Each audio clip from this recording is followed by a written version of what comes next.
नमस्कार, जोहार। मैं शिवलाल सागर, थिएटर वर्ल्ड ऑफ शिवलाल सागर में आप सबका स्वागत करता हूं। आज दूसरी कड़ी है। हमने पहली कड़ी में विषय रखा था अभिनेता, हमारा मुख्य विषय था अभिनेता एक विवेचनात्मक मीमांसा। ये शीर्षक को लेकर हम कुछ कड़ी बातचीत करेंगे।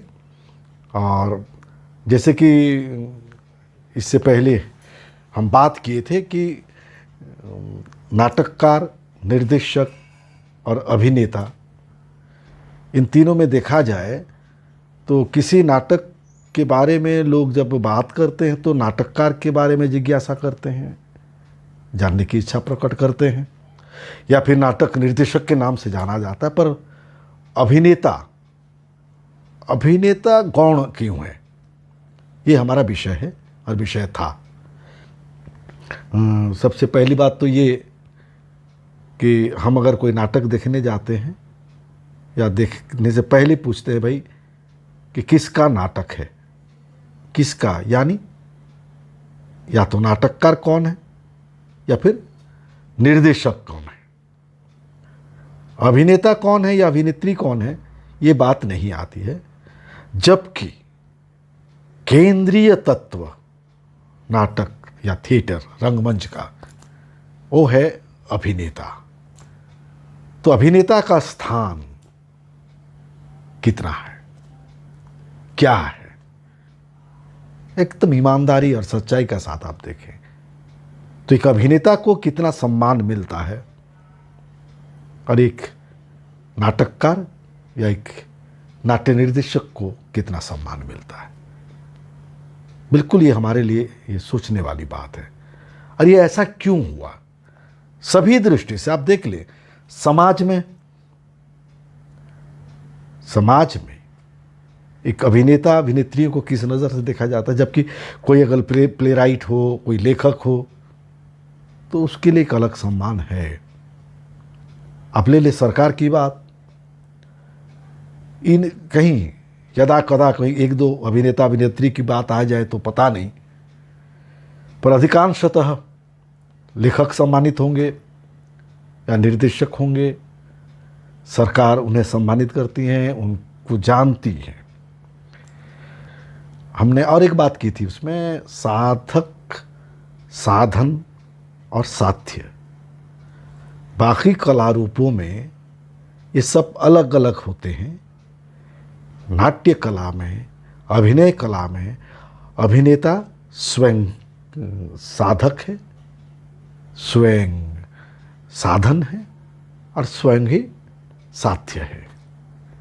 तो ये जो साध्य होना कहीं खतरा तो नहीं बना, क्योंकि एक चित्रकार जब चित्र बनाता है तो चित्र बन जाने के बाद, साध्य सामने आ जाने के बाद वो चित्रकार अलग हो जाता है उससे। लेकिन अभिनेता अलग नहीं हो पाता है। अभिनेता खुद साध्य के रूप में दर्शकों के सामने उपस्थित होता है। और फिर ये क्षणभंगुर कला है, क्योंकि मूर्ति कला हो, चित्रकला हो या बाकी कोई भी कला हो, वो बिल्कुल साधन, साध्य और साधक, तीन अलग अलग अवयव के रूप में सामने नजर आते हैं। तो इसका जो क्षणभंगुर होना, उसकी उपस्थिति खत्म हो जाना, अभिनय किया, नाटक खत्म, तो अभिनेता ने जो कुछ भी बनाया था वो सारा वहाँ फिर जीरो में आ जाता, शून्य में आ जाता। कहीं इसलिए तो नहीं कि लोग उसे भूल जाते हैं। अब ठीक से देखें, बहुतों को, बहुत सारे कलाकारों को ये कहते हुए आप सुनते हैं कि मैं अपने चरित्र में इस तरह खो गया था कि मुझे कुछ भी याद नहीं था, इस तरह डूब गया था कि मुझे आसपास क्या हो रहा है क्या नहीं, कुछ भी पता नहीं। या स्तानिस्लावस्की जैसे बड़े बड़े दिग्गजों ने भी इस बात पर जोर दिया है कि आप जो अभिनय करते हैं, पर ये अभिनेता के लिए भ्रामक सिद्ध होता है। स्तानिस्लावस्की ने गलत नहीं कहा है, उसको आप इंटरप्रेट करते समय कहीं ना कहीं अलग ढंग से उसे इंटरप्रेट करते जाते हैं। आप डूब जाओगे तो फिर अभिनय कहाँ रह गया? अभिनय कहाँ करोगे? अरे भाई, आप चरित्र में डूब जाओगे, आप ही डूब जाओगे तो अभिनय कौन करेगा? अभिनेता है कहाँ? तो ये जो चरित्र का निर्माण, चरित्र को जीना, अपने को उसमें कितना इन्वॉल्व करना, कितना नहीं करना, ये है विषय अभिनेता के लिए। इसलिए मैंने जोर डाला था कि ये इस पर सोचना है हम लोगों को। बिल्कुल एक इसके बाद ठीक एक अलगाव सिद्धांत सामने आया, इसीलिए कि डूब नहीं जाना चाहिए, चरित्र में खो नहीं जाना चाहिए। अलगाव सिद्धांत ये 20वीं सदी में ब्रेख्ट ने लाया, तो और उसका आना बहुत ज़रूरी था, क्योंकि उनका कहना था कि आप अपने में रहिए और जो चरित्र को करते हैं उस चरित्र के जैसा सब कुछ करिए, पर आप सजग रहें, आप अपने आप से अलग ना हटें, आप उस चरित्र को समझें और चरित्र का निर्माण करें। आप स्वतः सामने रहते हुए आप एक नहीं होके दो बन के रहें। और इसको और अच्छे तरीके से अगर हम सोचें तो आप भरतमुनि नाट्यशास्त्र ही नहीं बल्कि भारतीय रंग परंपरा की बात करें तो रस प्रसंग, जिस पर हम आगे अवश्य चर्चा करेंगे, तो वो परंपरा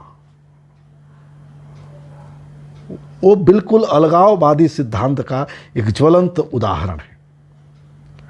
वो भारतीय रंग परंपरा में पहले से ही है, डूब जाना नहीं है हमारी रंग परंपरा में।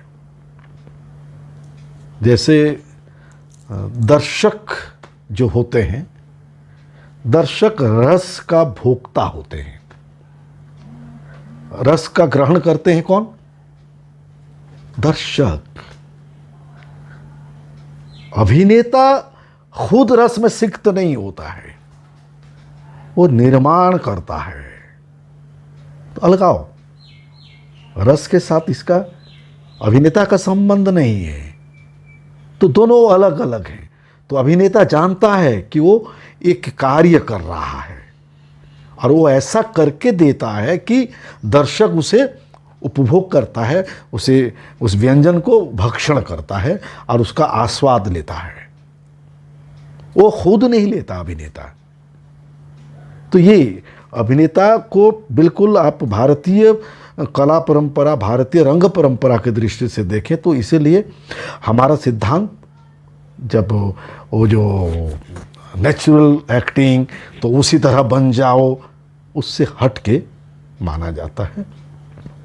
और इस पर तो बहुत ज़्यादा बातचीत पहले भी हो चुकी है, बहुतों ने किया है। मैं सिर्फ इसलिए कह रहा हूँ कि ये जानना, अभिनेता के बारे में जानने के लिए इन बातों के बारे में चर्चा कर लेना बहुत ज़रूरी है।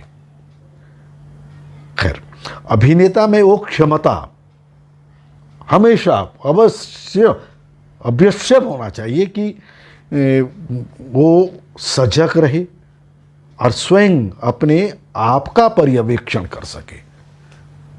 अपने आप का पर्यवेक्षण ही एक सही अभिनेता का काम है।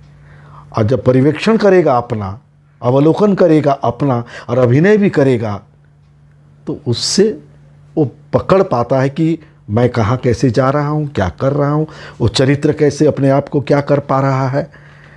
इसीलिए कहा जाता है कि अभिनेता की तीसरी आँख, मैं बिल्कुल एक एक शब्द में इन बातों को कह रहा हूँ क्योंकि तीसरी आँख अपने आप में एक चर्चा का विषय है, आत्म पर्यवेक्षण अपने आप में एक विषय है। लेकिन फिर भी इन शब्दों को जो भी अभिनेता हैं अवश्य ध्यान दें, क्योंकि तीसरी आँख अभिनय करते समय स्वयं का निरीक्षण करना और उस चरित्र का निरीक्षण भी करना और उसका परीक्षण करते रहना, अपना परीक्षण करते रहना। आप कैसे जा रहे हो, आपका संवाद, आपका अभिनय, टोटलिटी पर आपको अपनी दृष्टि एक हमेशा सजग रूप से दिखना चाहिए। खैर, इन सारे विवादों या कहें अंतर विरोधों के बावजूद अभिनेता को अभिनय करने में उस कला क्षमता की आवश्यकता तो पड़ेगी ही, चाहे वो जिस रूप से उस अभिनय को करे। तो इसको आगे हम अगले संस्करण में और कुछ अभिनेता के बारे में और मीमांसा करने का प्रयास करेंगे। आज यहीं समाप्त करता हूँ, आप सबसे विदा लेता हूँ। नमस्कार। अगर कुछ भी बात अच्छी लगी हो तो आप ज़रूर सब्सक्राइब करें, आप लाइक करें, ताकि हमें भी ये महसूस हो कि हमारी बातें आप तक कहाँ तक पहुँच पा रही है, या इस चैनल को चलाने की उपयोगिता कहाँ तक सार्थक है। नमस्कार।